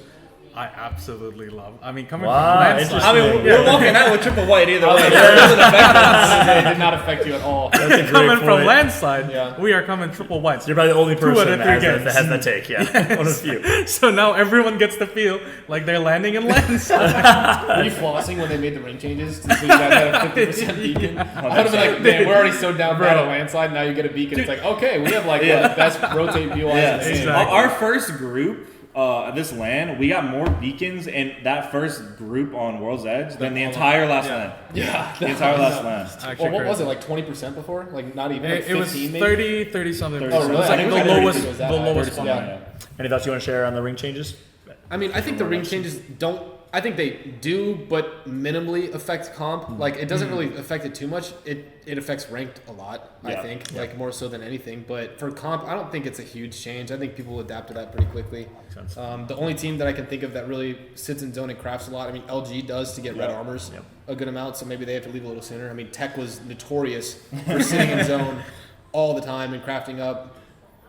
So even you can't do that as much, but it's not a huge difference in my opinion. For the health of the game, it seems like it's probably a good thing. Solid. I think it's a bonus, yeah. Regionally in Split 2 Pro League, we landed fish farms and climatizer, and in fish farms we would zone craft every single game. We would get double red, triple red, armory, heaps of med kits, everything. We do armory, we do dogs, we shoot flyers, everything. We're coming out literally as raid bosses, and what we do is we'd wrap into zone for zone 2, and then we just like almost 3v3 the team at God Spot. And generally the team at God Spot has been there the whole game. Blue armors, it's just like the freest fight in the world. Bro, you had Mirage too. Yeah, we had fish farms and Mirage. Who was behind that? I need to talk to that person because that is just it was insane. not real. You talked to the level and we had Gale Station too. So we had Gale Station, fish farms, Mirage, dogs, and IMC, and we crafted at 3 different POIs. So you know, if there was like a picture next to the definition of stacked, we were definitely there. Yeah, it was unreal. Yeah, that's fascinating. Well, interesting things obviously across the board in terms of meta changes. The healthiest, the best of it, the character selection and the diversity of characters. Let's take a look at our last leaderboard here for our last group we mentioned earlier. We'll quickly highlight through this and then jump into lower bracket predictions and overall tournament predictions. But this was the Ascend group with a really solid performance from the Placement Kings Ascend, the Portuguese Sensation squad. LG Chivas continued their consistency with a second place finish. Same with Dark Zero. Really solid showing from DZ throughout the entirety of this day. Something I want to mention about DZ is they are probably mechanically the best team in the world. And I feel like something that's pretty understated is mechanics. Like, you look at Ascend, I feel like with the macro plan that Ascend have, a lot of the time, like they really should be doing better. Well, I mean, one thing about Ascend is they either do insanely well or they do nothing at all. Because I think they can't fight as a team. That's the main problem. So they lack mechanics, you think? Yeah, very much so. But it's also pretty funny just looking at Ascend's placements, because I believe Kashura's placements in the last like 3 lands has been 20th, 2nd, and 20th. Yeah. So it's like it's either they do everything or they do really nothing. well or really bad. Yeah, but it's also just like fighting Ascend is always like, I don't really know what's going on. We're shooting our guns, no one's dying, and suddenly we've won. It's like fighting. Respect the Ascend's name, because I think like personally they have one of the best like macro in the game. Yeah. But unfortunately, like the game really just does revolve around doing more damage than you take. Yeah. And that's something I realized like last LAN. You can't play the game if you take more damage than you deal. Right? Yeah. If you're doing 200 damage per spray, but you're taking like 225, right? I mean, say you don't die there, you're still losing out on that, right? So that's something that Dark Zero are really good at doing. Because like, if you take more damage than you're supposed to, Zero will make sure you know. Bro. He will make sure you are accountable. Dark Zero that's funny. Plays TDM all the time. Yeah. Like they are scrimming TDM. Like that's their warm-up nonstop. I don't think they've lost a single TDM round ever to any team. And they've probably played 60 plus minimum. Like they might be 100-0 against all pro teams. Seriously. I think they won once. I think they lost once against TSM last lane. Yeah. Because they played TSM last lane and they were like 50-20ing them. Like it was like not even close, and you would think TSM is another one of the top mechanical teams. I think a lot of the games they were winning more than their like they were losing. I think I don't want to say in because terms I don't of if know. it was a series, they haven't lost a series. They might have lost a game or two, but for sure. It's when I watch them play, I'm like they're like steak dinnering in Halo. Every game. Jen It's Burn crazy. with the Prowler, like we've had the displeasure of 3v3 DZ and TDMs. Jen Burn with the Prowler is not funny. Yeah. It would be like Jen Burn with 6,000 damage, Zainu with 4,500, and then Zero with 3,000, because Jen Burn with the Prowler does not miss. No. He will clip you across the map. It's like I don't even know how to fight it, because the second you peek, battle rifle.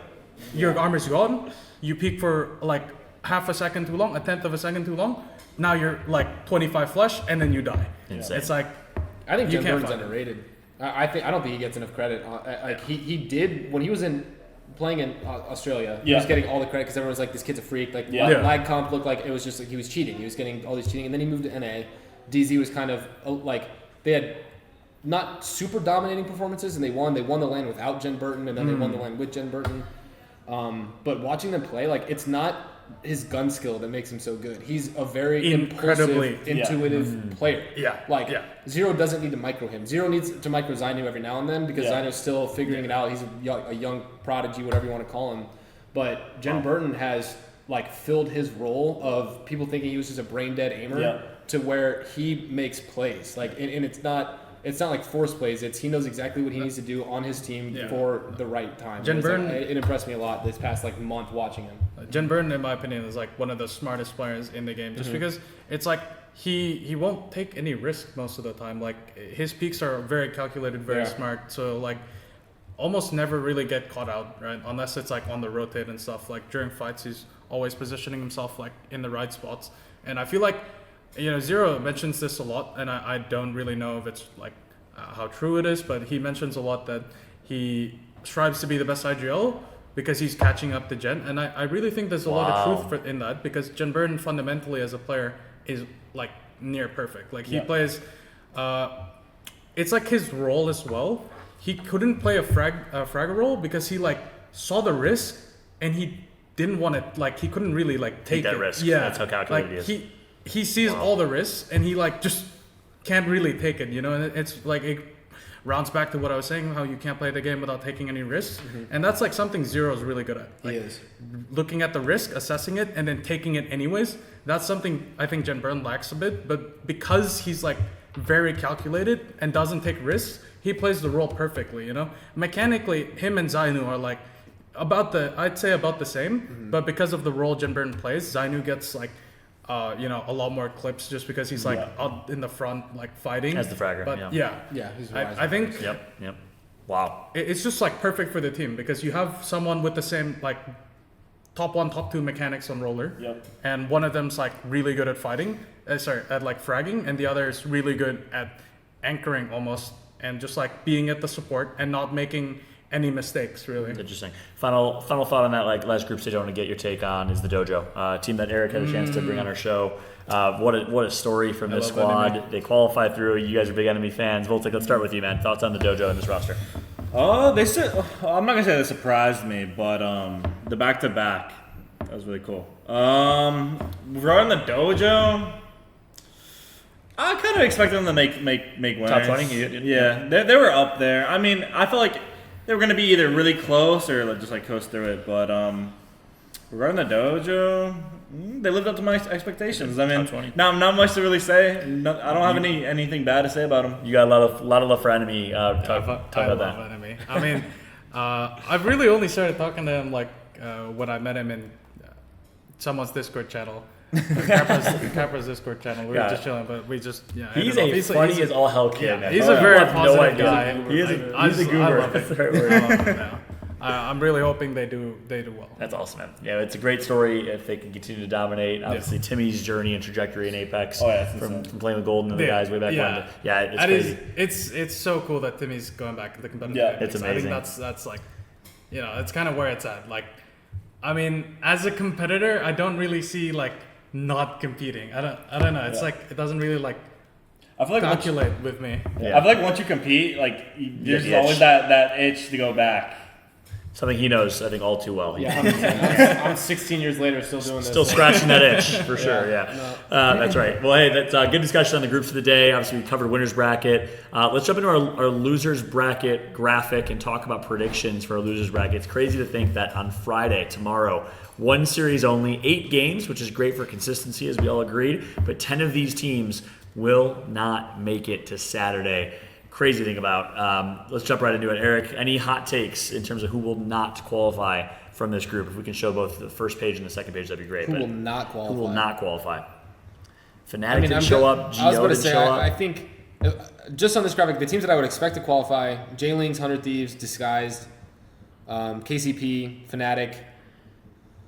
Honestly, North Eption. I think North Eption's a good team. You would throw Onic in there?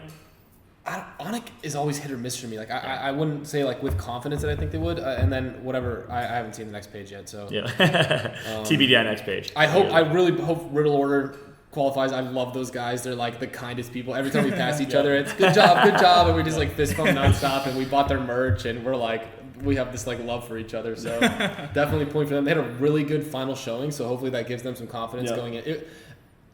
It reminds me of like, when you have nothing to lose, you play the game the way that you know you should. Yep. And it feels like that's exactly what they did. Like they went into that knowing that they weren't going to qualify. They had to drop like 80-something points to qualify. And it was like, let's play the game with no fear. We have nothing to lose. I've been in that situation so many times throughout my career, and I've always performed my best in those situations, even when it's like, it doesn't matter. Right. So I mean, I get that. I hope they qualify. I hope they do well. But I definitely think I'm pulling for Riddle, Fnatic, KCP, 100 Thieves, and Disguise for sure. Those are the 5 on that page for sure I'm pulling for. I like it. What do you guys think? Oh, well, just off the top 10, sorry, it's like a little bit hard to see. Yep. The one thing that I noticed, a lot of these teams, at least in groups, contested each other. Yeah. And I feel like when it comes down to losers, if a team has too much pride and ego and they still stick to their contest, I see both those teams getting knocked out. Like 100 Thieves, I think they were contested every single group stage on Storm Point. Jeez. And I know J-Lings, they were contested at Monument. And Monument is for them, it's such a good POI. It's center zone. You get a really good beacon, and you get pretty decent loot. And like if you're contested there, if you lose that, it's just like you're basically gifted like a good game every game because you're just centerized, and there's so many teams around you that you could literally just play off of, because like in every direction you're gonna have teams like moving, and like that's one thing we do. Whenever we rotate, we don't have beacon. Just follow teams around you, because they're centerized, so they're gonna be able to see anyone basically on their rotate. Disguised and Riddle contested nonstop. Yep. Climatizer and Launchpad. Yeah. So I would say getting knocked out early. If 100 Thieves sticks to their contest, I could see them getting knocked out early. Crazy. Or Disguise, because it's only 8 games. This isn't even groups anymore. Yeah, so that's right. So I believe 100 Thieves, Go Next, E6 are all calling for Antenna. Wow. Yeah. What about FC? That's FC was landing there too. Was it? Were they? NFC Yeah, they were. Okay, that's No, really we have bad. we have the second page ready. Let's go ahead and take a look at our second page here. That is fascinating. So Onic this were is also getting contested by Kick as well, partially. Complexity was getting contested by Fnatic at Epi, but Complexity left for this last set. They went to Monument, so I mean, I don't know what's going to happen there. It seems a lot of these teams are stuck in who's going to like give up their PYs to land something. And when you give that up, you give away, like you give up all your knowledge on how to play from there, all your practice, literally. So it's like, I don't know. I see a lot of these teams. I think because it's LAN, I think they'll leave, but there's only so many POIs you can leave to with the zone, like with the beacon changes. They did it on purpose. They wanted less than 20 playable spots so that teams would contest at the start and viewing experience would be better. Right? But that really just like fucks over the competitors a lot, because like even if you don't want to contest, there's not enough places on the map for you to go. Like, you have to go, like either you go to a no name there's no even like no name POIs. Yeah. I mean, it's like there's 4 buildings. You know, Yeah. you can't play the game from Yeah. 4 buildings with no console, no crafter, nothing. Yeah. Like no beacon. There's absolutely nothing like to play Plays off advantage. of. So you're forced to contest almost. Yeah, Yep. you're forced to contest, and it's And like look at the result. I think it's interesting. You guys pointed out the vast majority of these teams were teams that were contesting Yeah, mathematically. Kick I is think- never not contested. Oh my god. the problem with Kick is I feel like they'd play the game if they just played the game. Yeah. Like Dude, I feel like they're trolling. Like I Genuinely. genuinely can't tell if they're trolling. I almost had the most outlandish tweet yesterday. I probably would have been like semi-canceled for it. I was just like, Play Apex sent these like. It's like they picked a random team and just sent them here to play. Because it's like there's no strategy. They're landing on. It's not like they're picking a team that they think they can beat in a contest either. They're picking They're some picking of like the the best teams. Bro, KCP is contested mill nonstop. Like they're picking TSM to contest. Like they And might as well then start contesting KCP. DZ. Like it doesn't Yeah. make sense logically on the decisions behind who they're contesting. Like I don't know. So it feels troll. Hence the Hal brain dead tweet. yeah, I mean, cutting back to my favorite teams to qual, I think it would be J-Lings, 100 Thieves because they're triple MNK, Yeah. MD1 minus 1 because they're triple MNK, and then I really hope this guy's qual because I think Duplex really deserves to kind of be on the spotlight. Yeah, I feel like it's very unfortunate timing with you leaving TSM and Verhulst getting taken to TSM because in my opinion, like back when LAN first started up again, Skittles, Duplex, and Verhulst would have been on the same level as like Zero's team. Like I genuinely believe that was the case because Duplex was playing off of Verhulst's mechanics perfectly. Yeah, And yeah. like no shade to Noct at all. I think Noct is absolutely incredible and I think he's only gotten better. He's like one of the smartest controller players. Unfortunately, I just don't think that was what they needed, you know, like cutting back to how I think damage difference is so important. Noct will never die because he's like one of the smartest roller players in the world. He's so passive. Yeah, he he's doesn't really he doesn't passive. do enough damage. Like Yeah. Verhulst was like perfect for their team, you know? Like Rose plays you an know, anchor, but he also like will aggress when he needs. Yeah, to. and when Noct he is always aggresses- there. This like you know where he's gonna be. the brother doesn't miss. Yeah. It's big. Yeah, And yeah, you he's know, insane. no shade again to Dupe. I think he's like one of the best players in the game. Unfortunately, mechanically, like he was a bit lacking, and I think Verhulst covered for him perfectly there. Interesting. And I think like that version of ESA, you know, was Yeah. like the best. One of the best teams of all time. Like, yeah, that's they were great. arguably I the would- best team in the game at that point. I would 100%, put them no on question. the same level as Zero. Like, For those that don't know, maybe got into competitive Apex a little bit later. It was one of the best Cinderella stories. You know, rise to the top from being a challenger circuit team that had to qualify for Pro League to being the #1 team in North American Pro League over your TSM squad at the time and many top rosters. They came out of nowhere. They were former Xbox players that switched to PC and switched inputs. Skittle and Dupe both went from playing controller to mouse and keyboard. Verhulst obviously stayed on controller, and then TSM swooped right in when this guy decided to retire for Halo. I told him to pick up Verhulst. Did you really? Oh yeah. That's crazy. Yeah, man. I That's was cool. like as soon as I said that I was retiring, I said you guys need to pick up Verhulst. Wow. Like and Jordan was on board. Hal wanted to pick up Noct. Interesting. really? Hal wanted to Early pick on. up Noct, and me and Jordan were on the same page of like, if I'm gonna leave, you should. I was like, you need to pick up Evan because not only do I think Evan's a better player, he's like, Evan and Noct are both quiet in the sense of like they're not gonna like try and overcall Hal or anything like that. There's not gonna be no struggles there. But I was like, you are disassembling your biggest competition. I was like think That's about a great it that way. I point. was like, That's a very good point. you have two. ESA was the best by a mile. I mean, yeah, they were. I was like, you have two top of the line players to choose from. I was like, why not take the best player from your biggest competition? That's just 50-50. Take that one. Yeah, take I that was one. like, yeah, I was That's a like, good if point. you're gonna look at this in like a business sense, like that's your smartest player. Crazy. Can't deny. So I get 10% of their prize money. I think that's how that's part of the deal. Yeah, that makes sense. Yeah, what a point in time, point in history. Obviously, we know the result of that. TSM since winning 2 major events and have been looking phenomenal in this tournament as well. With that said, we have an interesting clip. Look, we have to bring in some media for y'all. If you didn't see it today, you've been living under a rock. The Moist Kraber 360 no That might be scope. the You haven't best. seen it yet? That might have been seen it. Bro, I haven't seen it. It's like, Wait. Was this when you went up the queue? Yes. Okay, Up the I thought queue, this was gonna be okay. did Yeah, three yeah, yeah. 360s Yeah. and then like actually trick shotted them. Like Yeah. it's in a game of it blew my ALGS mind. Championship play, let's watch the clip.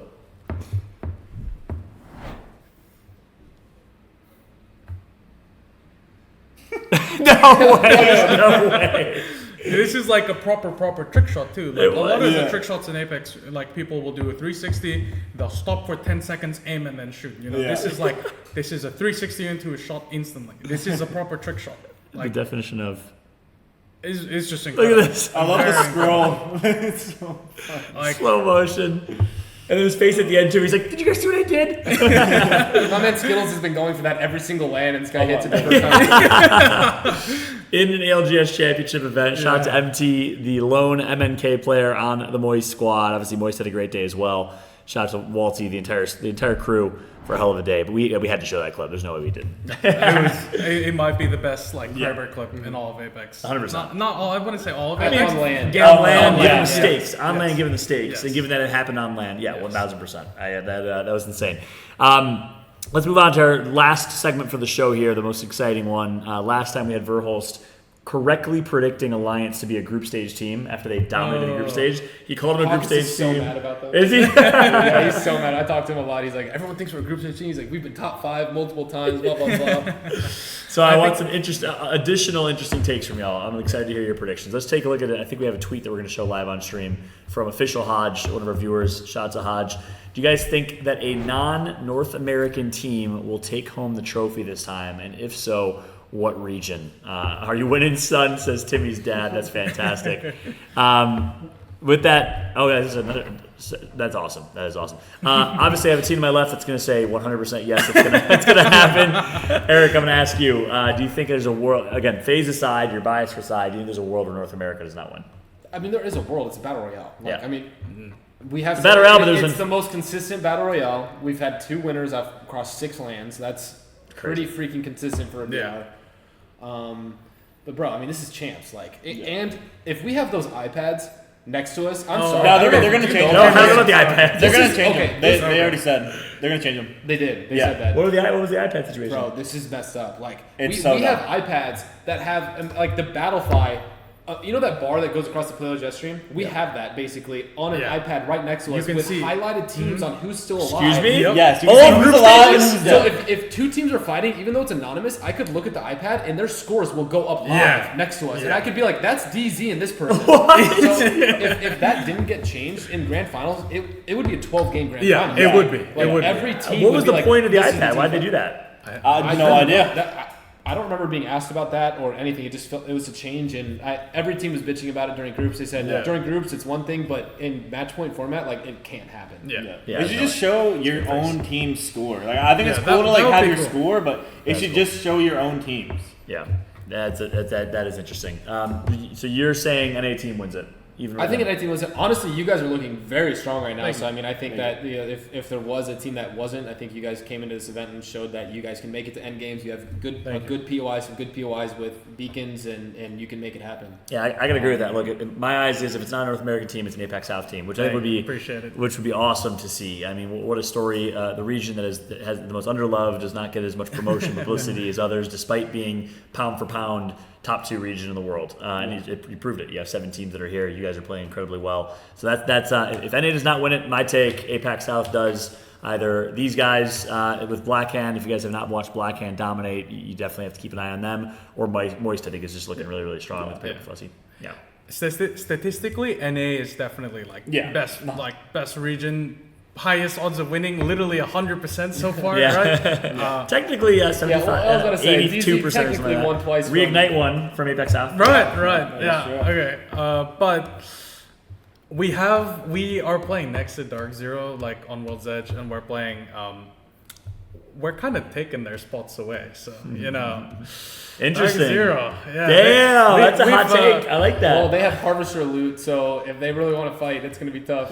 Yeah, They have the see, best POI that's in the game. No, for sure. Harvester rating is best PO I've Oh, it's not even a contest. I Better don't than Lava think. Siphon. Yes, 100%. You leave You lose Harvester almost instantly. You have a guaranteed gold spawn, almost like a gold weapon, a gold flatland or something. You have a gold armor at the bottom, and you get high tier loot. That's insane. And you get a 50% beacon. If you don't get beacon, you look at staging, you look at Lava Siphon, you look at any other team that's just going to go right past you and you follow them. Yeah, and you it's like it's that simple. dude. It's the best POI hands down. Yeah, they also have a balloon, and they're like guaranteed an evac. True. Yeah, it's insane. That's true. It's the most broken. But you think you guys, the fact that you're close to DZ, you think you actually are going to get in the way of them a little bit? We You'll take points. we have. 100%. We Yeah, have. so their coach Nick has actually already issued to us a warning No that if way. we keep taking their spots, they will run us down every game.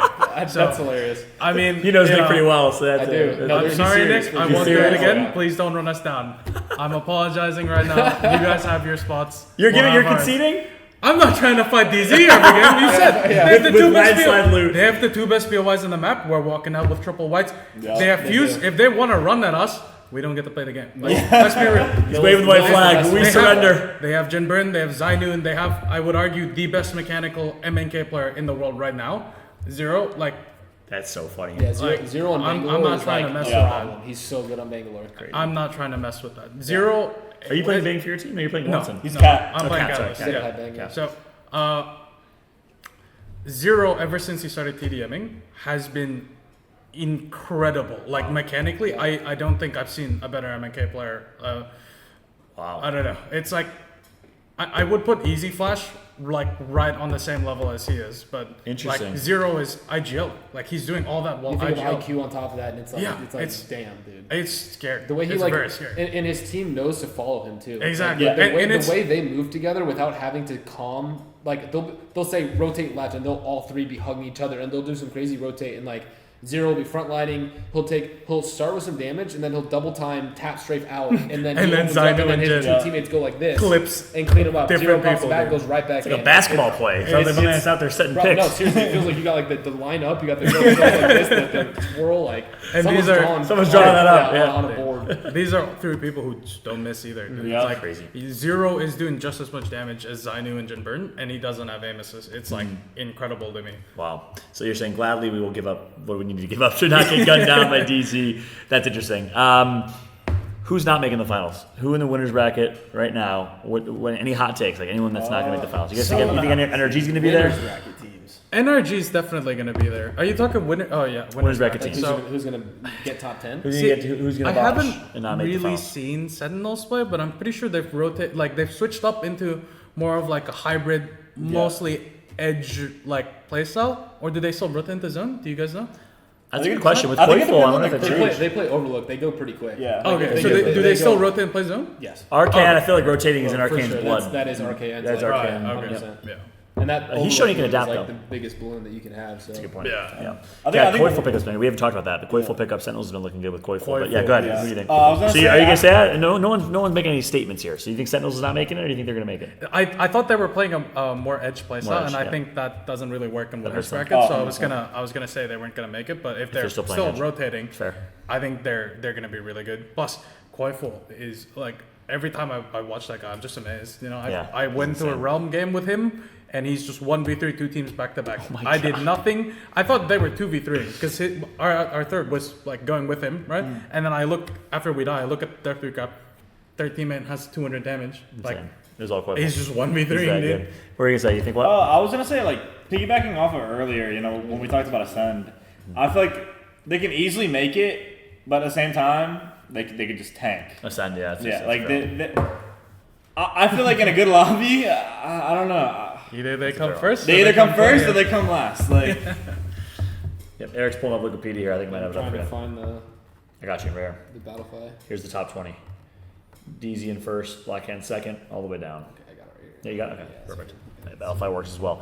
I want to get Eric's thoughts. If which of these teams is not going to make the finals in the winners bracket? Teams that have placed top 20 so far. Alliance in 17th. Who's NRG not gonna 18th. make it? Who's not going to make it? Ascend. Ascend for sure. Realize. Realize. I think Saf as well. Yeah, I think Tom Yun Kun. Tommy and Coon is out. These guys put a lot of respect to Tommy and Coon's name, They have been solid. but not going to That make it. last set wasn't great. if it's a 50-50 whether they qual through winners. Yeah. I think they are good. I think they've been because Wei is a very new player Yeah, makes to sense. competitive. I think he's like third best controller player in our region, but Crazy. unfortunately, because it's just like Is he Australian? so limited. Yeah, he is Yeah, Australian because of the limited experience in competitive. Because he's had like probably the least competitive experience out of anyone at this lane. That'll cost like, anything. Fair. Fundamentally, I think that holds him back a lot. Yeah. Very fair. Next question. Oh, you're gonna say something? Yeah, I was gonna say it's hard to take a guess on who I think would and wouldn't qual because it's a BR. There's so many variables to doing good and doing bad. Like one team could just have all the zones in one game and obviously they'll make it, but I don't know. I guess it goes down to also knowing how to play hybrid. Like if a team doesn't know how to play hybrid and they don't have zone, they're just screwed. That's fair. Yep. Especially in Champ Finals lobby. Yeah. That's really, really important. The quality is going to be insane. I feel like it just goes down to the variables and a little bit of RNG. Makes sense. All right, last question. I want to ask you guys before we go into our last segment, which is just general state of Apex. You guys have a chance to have the mic, have the floor to share whatever thoughts you want. But last question before we do that. Who's winning this tournament? Not including your team. Who's winning this tournament? I mean, I'll say you if you say me. I mean, DZ, you can't not say DZ. They've won 3 of the last 4 lands, right? I mean, TSM as well is just you'd have to be really either stupid, delusional, or just straight up lying to say anyone other than those two. I think DZ's the best team in the game. I agree. Yeah, I think DZ right now is incredible. I definitely got my bets on DZ and secondary pick TSM, but at the end of the day, it is a BR. Anyone can take it home. But yeah, I would definitely pick those. But I mean, my real pick is up in the air. It's anyone's game. It's if it was based off of points, I think DZ all the way. But it is going to be match point finals, so you gotta have to win the game. That's true. So even if DZ's dominating points, they could potentially still lose it. If there's 10 teams on match point, it's anyone's game. And I hope we see a 12, I think 11 or 12 game match point final. I think currently though, DZ right now is better than TSM. Are they a tier of their own above TSM? I think they've kind of set themselves apart again. TSM is still the second best by comfortably, and you can still sort of argue they're the best. I think DZ are significantly better right now. They are looking very good, and I think just their POIs, Mill is an incredible POI. Yeah, dude, it's and Harvester is I wouldn't say it's on the same level of Siphon, but I think it's very, very close. Yeah. Very close. And I think that I just think Siphon's big, so you take longer to loot. Yeah. Whereas Harvester, you're out. Yeah, I mean, it's the one problem. Kitted out. And out. Yeah. The one problem with Harvester is you don't, because of how small it is, the mid loot is really nice. You don't get a lot of shields, right? You don't. You walk out of Siphon, you have 18 bats, 19 cells, there's 14 Phoenix hits. Siphon's just incredible loot. So it's a lot more flexible than Harvester is, but Harvester is still the best rotate POI in the game. And with that middle loot, it's even better. Yeah, I mean, Mill rotates with that car. With how fast you loot. Mill rotates. You get the guaranteed legendary spawns in the middle with the middle 4 pills, so you basically automatically get 2 blues minimum. Yeah. And then you have the car, you loot the 2 sides, you get in the car, you hit the beacon, you're out. They're beating us to spots Stormcatcher and we're Launchpad because of how fast they're out of there with that car. It's I was bro, we have to loot all the fingers, we have to go get the car from fish farms, bring it back, hit the beacon, decide Launchpad's a long loot route. It is a tough one. And then I'm like, bro, the fact that they're all the way across the map getting to spots because of their vehicle and rotates, and the way that they rotate through, they don't have to go through any major POIs to get to those spots. No, it's they all literally empty. just go up through spiders or any areas that aren't congested. See, big. Mill got turbo buffed with the ring console changes because of that. The middle POIs Bean and Jurassic as well, but well, I mean Bean. People still kind of play on Bean, but it's Jurassic, Cascade Balls, that area of the map, you can just rotate right through that. Yeah, we rotate through that from Launchpad. Yeah, we rotate through that from Stormcatcher as well. And that's it's a free rotate. That's incredible. I mean, with Bean, I think people still play that just because of the IMC, even with the Bring console changes being gone. I think DZ do get held up on Bean quite a lot, but just being able to rotate through Cascade Balls is just crazy. Yeah, it is. It opens up so much. Because y'all were very lame with your predictions, y'all picked Arc Zero, which is a very smart, fair prediction. I'm going to ask you last question, one word only. Think about it. Answer with just the team name. If there was a dark horse you had to pick to win the tournament, not including yourself, obviously no TSM, no DZ, who is it? If you I'll say start. me, I'll say you. Here we go. I mean, hey, if we're going a black hand, you know. That's a fair one. one. Second overall in points. I don't think anyone is really giving you guys much credit coming in. Like, I mean, in terms of like the rankings and all that, I think getting second place with 159 points, I mean, you're averaging 53 points around. Like, that's crazy. Very consistent. If you looked at the stats page before, you would have been second overall in terms of like all points and scrims, I think is what it would have been. I think 55 was the top. But well, now I'm gonna look like an asshole because he just said black. I'm gonna say moist. I'm sorry, boys. I gotta give some love to the other APAC South team. If I had to pick one dark horse team, obviously there's a lot of NA teams I could pick. I could throw FaZe in there, but to me, the dark horse is the APAC South region. You guys continue to be the dark horse of Apex Legends. You guys, the entire region, and I'm gonna go with moist. But I definitely would love to see. Absolutely, like no qualms with picking moist. I think they're definitely a team that can win. We've been beefing with Moist quite a bit. We are no longer on talking terms, but I am so sarcastically or seriously. I don't know. You guys are actually beefing. You guys spilled the beans here. In a couple of days. You guys are actually beefing, huh? Not exactly. I mean, it's like kind of. Yeah, they're beefing. We don't really like say anything to them, but it's like. What's the origin? Now you gotta share the story. What's the origin of that? So we play the game and like we make a bad play and then they just kind of go off on us, and unfortunately it's like we kind of just have to take it. I mean, we did make a bad play though. Yeah, it's understandable why they got mad at us.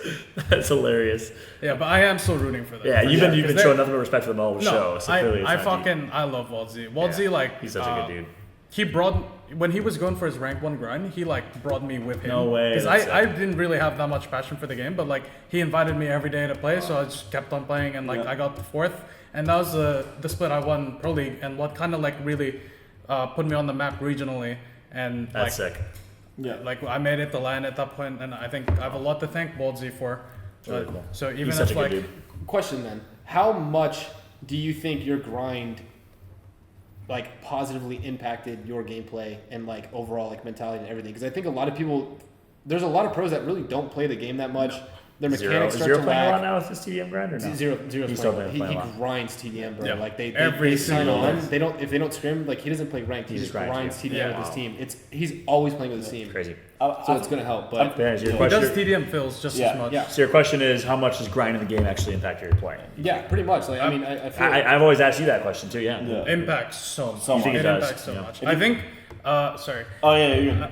I think like when you stop playing the game, it hurts your performance so much, because I played my best in that split where I grind in rank, and then I stopped playing the game. I've been like platinum for the last 3 splits, and my individual performance is what is holding my team back. Like I, as much as I hate to say it, I throw it is.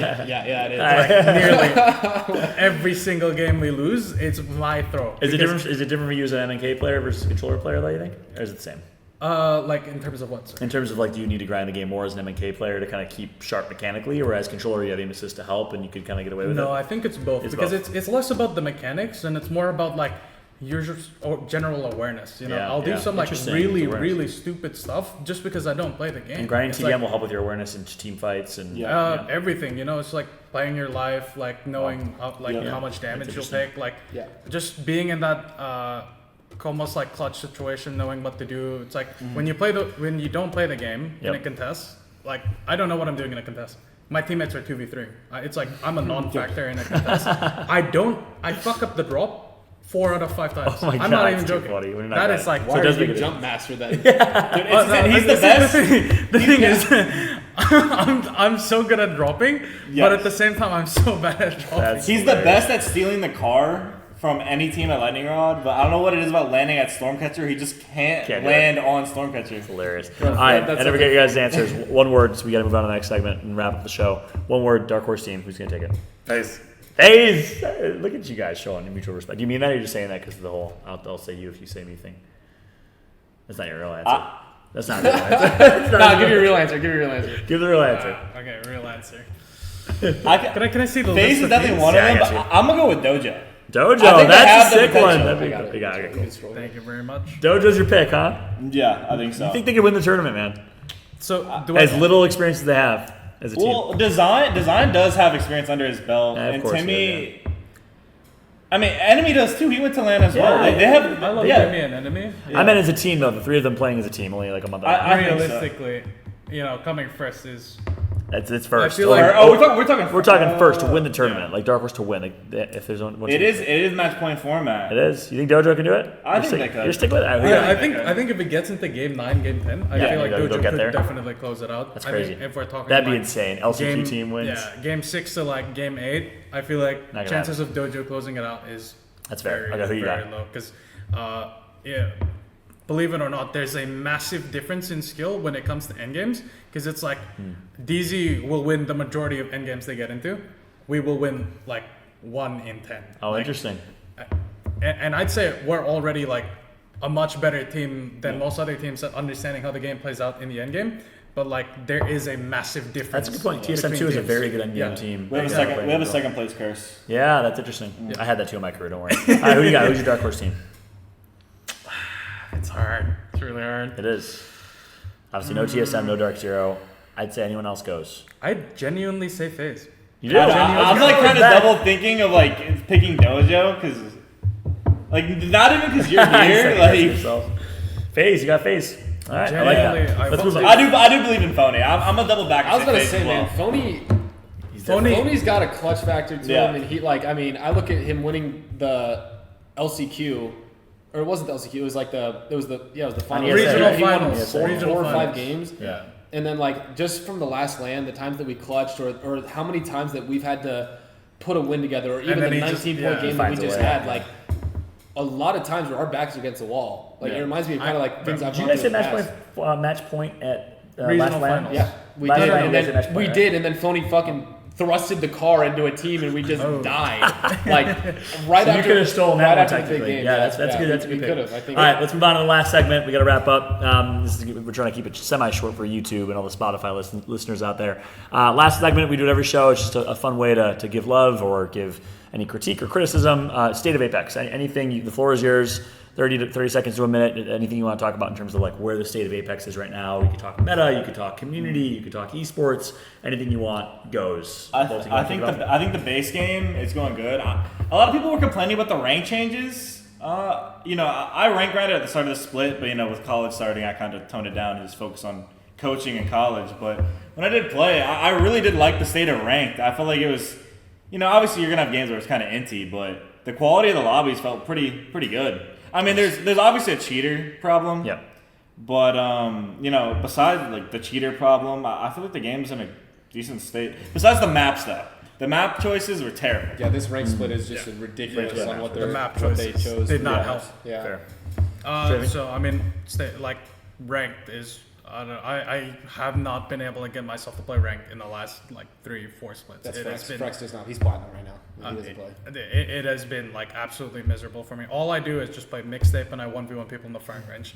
I think they need to first fix the cheater problem, especially outside of NA. If you think it's bad in NA, it is 4 or 5 cheaters every game in every other server. It is bad, bad. You can't play the game, right? But I'm not really sure what's going on with the rank system because I don't play it. But they just need to bring back season 13 rank. Rank that reloaded. was the best. Fair. I got a lot to comment on that, honestly. Compared to last split, this ranked split is much better. Right. We have a boosting, a cheating, and my God, crafting I forgot about problem. that. We have a boosting, cheating, and crafting problem in ranked. It feels incredibly neglected. It's dead silence on if any of this will be addressed. All they have to do is either, when crafters are in zone, disable crafters, or remove heat shields. It fixes the entire issue of people sitting in zone with heat shields, lifeline droning up, popping med kits. There's people getting under the map on a lot of these games. It's are they even paying attention is what I ask myself. But the quality of my ranked games when they are happening are much better. They are much more improved. Yep. Yeah. The overall state of comp, I think, is in one of the best states that we've had. Agreed. And we have a huge variety of legends that are being played. People are picking comps based off of where they land. I think the ring comp. I think the ring changes were very well balanced overall for comp. I was a huge fan of that change. Makes it even across the board. So I think there's a lot of positives, but for the public casuals, there's a very obvious reason why the population is declining. Like, if the game is improving, but they're neglecting, like, the big issues, like, no one wants to play a game where they're getting hacked on all the time. Yeah. Or, like, they're not winning games because someone's doing some cheating or people are 6-man boosting on console. Like, whatever it is, like, those are huge core issues of the game that's going to deter the casual fan base from wanting to participate, which then deters people from watching comp, et cetera, et cetera. So, I mean, that's my biggest thing. Sorry. One of the things I saw watching NA streamers was like NA ranked games were getting into the end game. There was 13 squads, ring 3. That's not happening like anywhere else. Really? Okay. I only know NA, so. Yeah, like my games are like 7 squads round 2, and it's like cheaters everywhere. That's bad, Ben. That's really bad. Yeah, and it's like, I play NA, but playing on 250 ping and rank it's like really miserable. Yeah, no, it's bad. The randomness of rank makes it even worse than 250 ping and comp, because it's like you're not really playing perfectly to the fundamentals. So if you're out of position slightly, the 250 ping will get you killed. Yeah. Makes sense. All interesting thoughts. Only thing. Yeah, go for it. One final question for you two. If they were to add a new map to comp, which one do you think it would be? Like, or like, what would you like to see? Can it be a brand new map? Well, no, it's either Kings Canyon, Olympus, or Broken Moon. I think a new map that comes out. Because I think we're at a point now where, like, we need to test. We haven't. I feel like we've been neglecting testing any of these maps. Like, when is the last time we tested Olympus? I think Olympus is a gorgeous map. That's like, not bad. It's the most beautiful map that we have. I think it's solid with the vehicles. Like, there's not as many balloons. Like, the POIs are relatively balanced. But I don't think it's gotten a fair shot at all to be tested. Yeah, I was gonna say Kings Canyon, but I like Kings Canyon. There's cars on Olympus, and I think I want to be a car thief against. Yeah. It's very tempting. I'm definitely vote Olympus on that for sure. Yeah, I think Olympus for me. Fair. I would have said Kings Canyon, but there are cars on Olympus, so simply for the cars. This guy really likes stealing cars in Apex Legends. If they got rid of the rails on Broken Moon. There's not enough POIs on Broken Moon. I wouldn't ever say Broken Moon. Someone in the chat gets it. Phase Driver is broken. Yeah, no. On Olympus, that is broken. They'd have to I do like Broken Moon. They'd have to like disable the Rails fixed in Broken Moon, and maybe adding a POI or two, like a couple. It's been a while since Broken Moon came out a long time ago. They haven't added anything to it. They could do a couple tweaks and make that map viable. In my opinion, I like Broken Moon personally more than Olympus, but that's my check. I think my answer to that though is a brand new map that comes out hopefully soon. It's been a while since we've had a new map. Or a new legend. We haven't had a new map or a new legend in a long time. Yeah, sure. Ballistic though, not that long ago. 2 months ago, 3 months ago. No, Ballistic was. I would trade out them fixing the game. We've only had maybe you're not wrong. I think that's the only new legend. The only new legend. Yeah, that's right. Though. Like, that's right. They missed a whole season. All interesting stuff. Only thing I'll end with State of Apex, just to add to your guys' thoughts. Obviously, good to hear your thoughts on the state of the game. I'm going to double down on what you said around State of Apex competitively in esports. I think the gameplay is as healthy as it's ever been. The things that made all of us fall in love with Apex, the reason I gave up everything to cast and be involved in the Apex community is because of how much fun this game is and how different it is as an esport. And I think that's showing this weekend. The gameplay's been amazing to see. I think some of the quality of life fixes, the add of match pause, which has been healthy to see to fix issues mid-game. I think the competitive team, the ALGS competitive team, the comp ops team are doing a really good job just listening to us. I'm excited for the year 4 announcement whenever that comes in a few months or whenever it is to hear what's around the corner. But we still got a championship to get through. This is only day 1, everybody, of the ALGS Championships After Hours special live from Birmingham. I hope you guys enjoyed the conversation. Obviously tomorrow, all of these guys will be chillin'. Congratulations on your well-deserved break. A lower bracket 8-game series will be tomorrow, which means we're going to work to get additional guests joining us. Big shout out to the Black Hand boys. We had to give love to them. Top 2, great performance. Right behind Dark Zero, Strafingflame, Voltic. Thanks for joining us, guys. Thank you guys for having us. Absolutely. Thank you guys. Follow these guys. Strafingflame, IGL of his team, Voltic, Meme Lord on Twitter, my favorite Twitter follow in the Apex community. You got to bring back those videos, man. I know, it's been a minute. It's been a minute. You got to bring back those videos. Meme videos? Long story. He used to make meme videos. They were great. Shout out to these two. Shout out to the Black Hand organization, and good luck to this entire squad as they continue their run tomorrow. We might have Imperial Hal. We might have Nocturnal. We're in talks with a few of those folks to bring on, since a lot of people will be chilling. We'll keep you guys updated. Keep an eye on our socials at Apex After Hours. We'll announce our guests hopefully around midday. We'll do our absolute best. Thanks so much for watching, everybody. I'm Fallout. This is my co-host Snip3down. We'll catch you tomorrow for some more Apex After Hours action immediately following the ALGS Championship broadcast. Thanks for watching, everybody. Have a good night. Have a good day wherever you are, and see you tomorrow. Deuces. Gotcha.